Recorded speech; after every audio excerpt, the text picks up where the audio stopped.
in my mind, I heard, God, you're the same God today that you were then. You don't change, and you're not a respecter of persons. So what you did for them, you do for us. God, I want to see the pillar of fire. Wow. And I left it at that. I didn't ever pray it again. I didn't think about it again. I didn't meditate on it. But 6 weeks later, I'm driving into church on that Wednesday morning, and this is such a crazy story.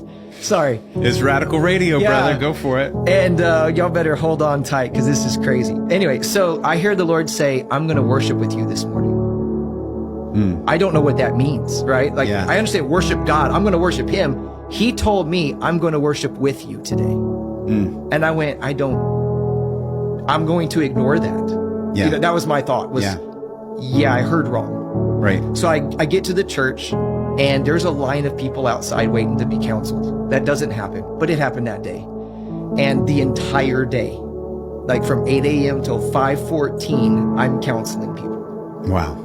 And I was so looking forward to worshiping though. Yeah. I was like, I don't know what, I'm going to ignore that I heard that, but I know that I'm going to worship and it's going to be great.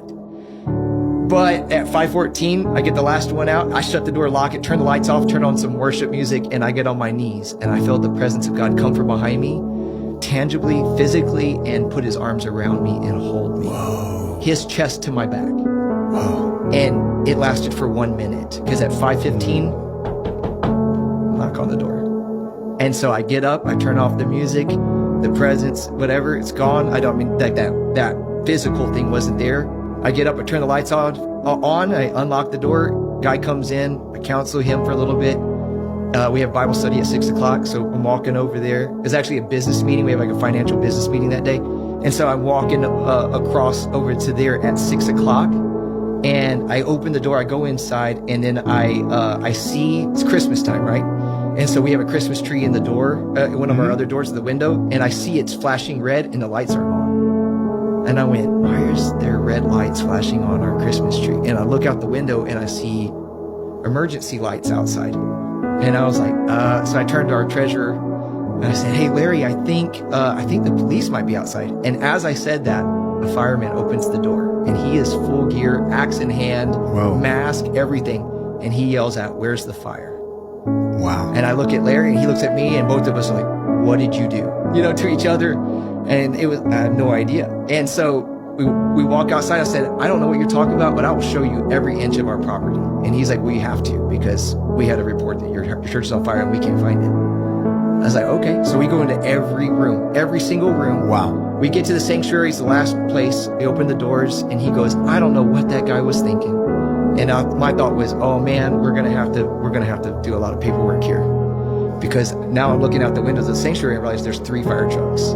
Whoa. Which in our town is pretty much the whole fleet. The fire department. Yeah, that's the department. It's the whole group. Like every fireman in town is at our church. Wow. And I'm like, oh no. So I asked the guy, I said, do I need to fill out paperwork? He goes, no, well, maybe. So we walk around the corner. At that time, the chief comes and parks between 2 of the trucks. And he grabs his hat, he puts on his coat, just like the cliche fireman. Like he looks like the chief, right?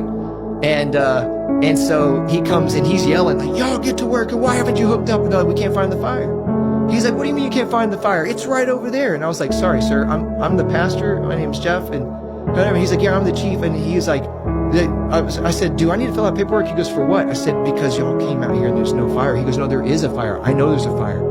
I said, what do you mean? He goes, I'm the one that called it in. Whoa. And I went, wait, excuse me? He goes, he said, I came out of the mayor's office at 5:14 today, and when I came outside, I saw a pillar of fire going from your church up into the heavens.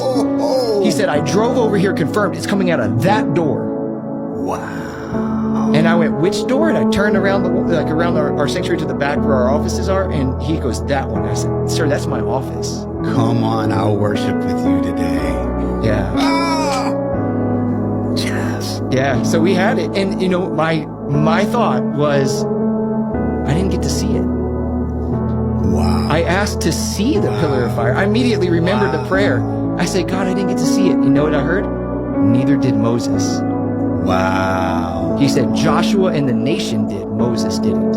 Whoa. So go back and, read it. Come on. Go back man. to read that. The whole nation, I think it's like Numbers 3 or something like that. Yeah. Where it says that, like the whole, when Moses would walk to the tent, Yeah. everybody would come out and watch. Exodus 33. Exodus Yeah. 33, Yeah. that's it. And he would walk in, and then the pillar would fall, and Yeah, Joshua come would out. stand outside. That's right.